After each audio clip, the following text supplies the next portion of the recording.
सर्वशक्तिमान प्रभु यीशु मसीह के महान और सामर्थी नाम से आज के इस नए दिन के नए महीने के लिए और नए दिन के लिए मैं परमेश्वर का धन्यवाद देता हूँ। लगातार परमेश्वर हमें इस 5 महीना में अपने उस पंखों के आड़ लेकर चला, क्योंकि वो परमेश्वर अपने बच्चों के जीवन में ना केवल रक्षा रखवाली करने वाला परमेश्वर है, परंतु वो परमेश्वर हमारे जीवन में बड़े कार्य कर उस कार्य की शुरुआत हमारे जीवन में लगातार करने की ताकत रखता है। साथ ही भलाई, अनुग्रह, शांति और कई एक प्रकार की आशीष का वायदा देने वाला परमेश्वर लगातार इस 5 महीने में हमारे जीवन में लगातार बड़े कार्य किया। ये 6वां महीना जो है ये इस साल का मतलब हम अभी इस साल के आधे महीने ख़त्म कर चुके हैं।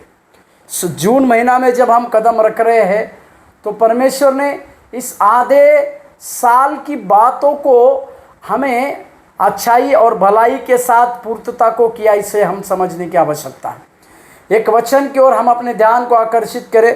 कुलुस्सियों का पत्री उसके 3 अध्याय और पहले वचन को देखिए।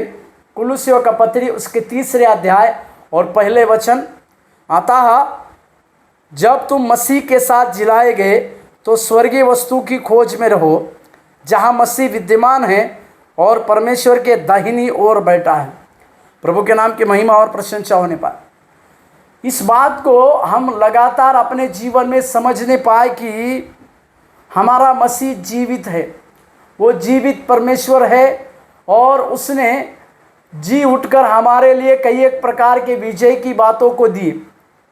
बीते महीना में जब हम उसके जी उठने का दिन को जब मनाएं तो हमारे लिए एक बड़े आनंद और अनुग्रह की बातें लगातार रही।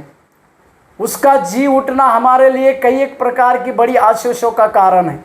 इसी के लिए यहाँ पौलुस इस बात को लिखते हैं कि जब मसीह जिलाए गए हैं, मसीह हमारे लिए जी उठे गए हैं, तो हमें स्वर्गीय वस्तुओं की खोज में रहने की आवश्यकता है। मेरे प्यारों, आपको और मुझको एक दैविक विरासत्व यानी डिवाइन इनहेरिटेंस, इस महीने को डिवाइन इनहेरिटेंस बोलकर हम देखें, मतलब एक दैविक विरासत हमें मिली है। वो विरासत क्या है? तो हमारा मसीह जो स्वर्ग में है, इसी के लिए आप और हम एक स्वर्गीय विरासत को पाए हुए लोग हैं, एक दैवी विरासत पाए हुए लोग हैं। इस बातों को आपको और हमको समझने की आवश्यकता है। इसी के लिए हम इस पृथ्वी की बातों के ऊपर नहीं, परंतु स्वर्गीय वस्तुओं के ऊपर ध्यान को लगाने की आवश्यकता है, क्योंकि उस स्वर्ग में कौन है?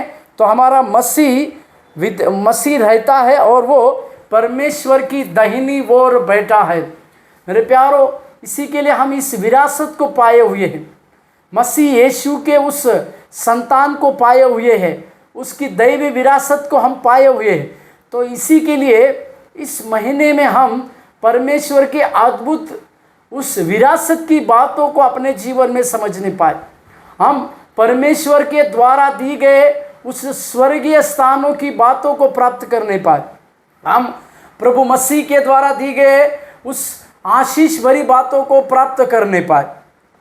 प्रभु मसीह के द्वारा जो स्वर्गीय चिन्हों को परमेश्वर ने हमारे ऊपर दिया, उन सारी बातों को हम अपने जीवन में समझने पाए। सारी बातों में एक बात हम इस महीने में समझे कि परमेश्वर के अलौकिक ज्ञान की बातें परमेश्वर हमें देने पाए, परमेश्वर की अलौकिक अभिषेक की बातें परमेश्वर हमारे जीवन में देने पाए, और उसके साथ लगातार हम जब चलते जाए, परमेश्वर के अद्भुत अनुग्रह के द्वारा प्रभु हमारे जीवन में और भी बड़े कार्य और भी बेहतरीन कार्य करने पाए, जिसे हम समझे और जानने पाए। प्रभु आपको आशीष देने पाए। धन्यवाद।